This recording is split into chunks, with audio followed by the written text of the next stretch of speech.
Bismillahirrahmanirrahim. Assalamualaikum warahmatullahi wabarakatuh. Alhamdulillah alamin. Yang saya hormati Bapak dosen pembimbing yaitu Bapak Fajar dan Ibu dosen pembimbing yaitu Ibu Ratu. Di sini saya akan menjelaskan tentang masa kepemimpinan Ali bin Abi Thalib dan peristiwa tahkim. Baik, pasca kemangkatan Utsman bin Affan, umat Islam mengangkat Ali bin Abi Thalib sebagai Amirul Mukminin. Setelah Utsman terbunuh, kota Madinah didukung oleh 3 kekuatan perang yang datang dari Mesir, Basrah, dan Kufah. Mereka mendukung pengangkatan Ali sebagai Amirul Mukminin. Mereka kemudian berbaiat sebagai bukti kepatuhan kepada Ali.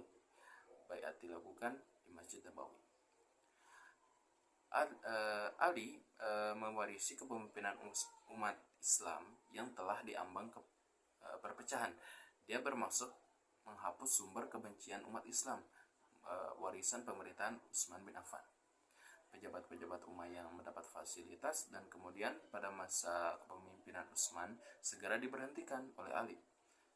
Sebelum mengeluarkan kebijakan tersebut, Ali sempat berkonsultasi dengan para sahabat, Mughirah bin Syu'bah, Sa'ad bin Abi Waqqas, dan Abdullah bin Umar, menyarankan agar Ali mengurungkan niatnya. Namun, Ali justru bersikukuh pada pendiriannya. Bahkan, dia memilih Ibnu Abbas untuk menggantikan posisi Muawiyah sebagai gubernur di Syam. Kebijakan Ali ini disusul dengan pemberhentian semua orang-orang Umayyah dari jabatan tinggi dan digantikan dengan orang-orang baru pilihannya. Kebijakan tersebut mendapatkan reaksi keras dari para sahabat.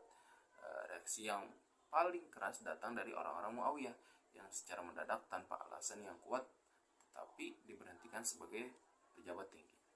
Pada saat itulah Muawiyah menuntut pertanggungjawaban atas pembunuhan Utsman bin Affan. Alasannya ini cukup argumentatif karena antara Utsman dan Muawiyah masih dalam satu nasab, keturunan Umayyah. Dalam praktek pemerintahannya, Ali memang cenderung membersihkan keturunan Umayyah dengan sistem pemerintahan. Sebab menurutnya mereka dinilai sebagai sumber kerusuhan. Tuntutan dari pihak Umayyah sebetulnya merupakan siasat politiknya. Sebab di balik itu, dia sendiri sangat berambisi untuk menduduki kekuasaan umat. Pertentangan antara Ali dan Muawiyah semakin meruncing. Ketika masing-masing bertahan pada prinsip yang berbeda, waktu itu Aisyah, janda Rasulullah atau mantan istri Rasulullah SAW, bersama pasukan sedang menuju ke Makkah. Rombongan ini kemudian disusul oleh Zubair bin Awam dan Talhah bin Ubaidillah. Kawanan umat Islam yang langsung dipimpin oleh Aisyah ini sudah tidak punya harapan lagi kepada khalifah. Kegagalan atas pengusutan pembunuhan Utsman bin Affan sudah jelas. Tanggung jawab kasus ini tersebut kini berada di tangan Ali.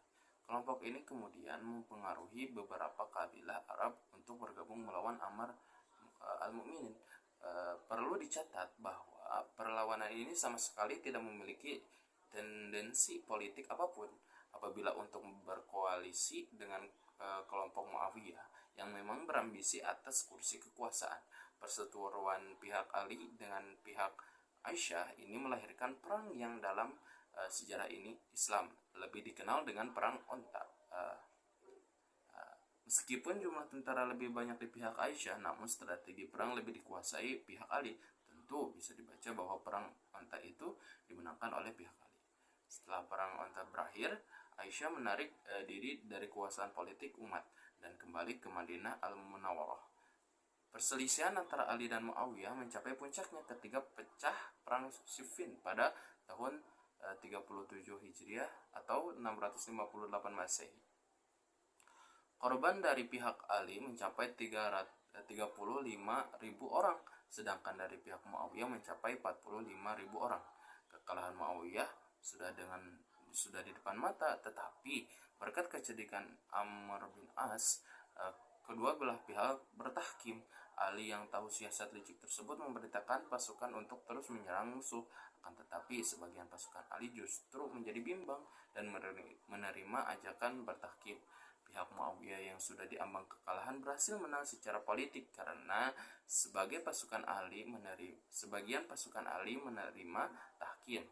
Puncak dari kepemimpinan Ali bin Abi Thalib ketika ia terbunuh oleh seseorang yang bernama Abdurrahman bin Muljam, seseorang yang termasuk kecewa dengan kebijakan sang khalifah.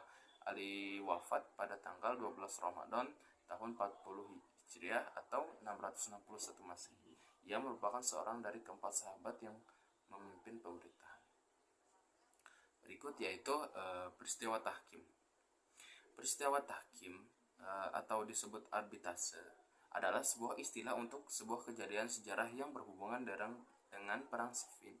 Dalam kejadian ini, Abu Musa al-Asy'ari merupakan perwakilan dari juri bagi pasukan Kufah, pasukan Imam Ali alaihissalam, dan Amr bin As merupakan perwakilan dari pihak pasukan Syam, pasukan Muawiyah. Kedua perwakilan ini melakukan perundingan untuk menyelesaikan perbedaan antara kaum muslimin satu dengan lainnya, dan kedua pihak sepakat untuk memberikan pendapat sesuai dengan Al-Quran dan hadis. Usulan perundingan diajukan dengan tipu daya Amr bin As dan Muawiyah dalam rangka menyelamatkan pasukan mereka dari pasukan Imam Ali alaihissalam.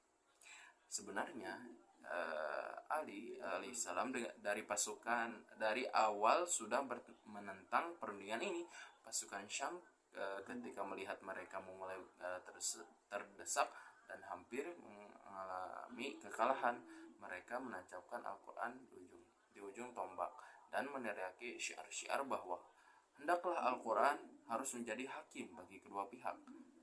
Mengingat Amr bin As, perwakilan dari Syam, berhasil dan mampu mengelabui Abu Musa al-Asy'ari serta melakukan sesuatu bertentangan dengan kesepakatan dengan memperkenalkan Muawiyah sebagai khalifah, maka perundingan pun tidak memberi hasil dan hanya bisa menyelamatkan pasukan Syam dari kekalahan.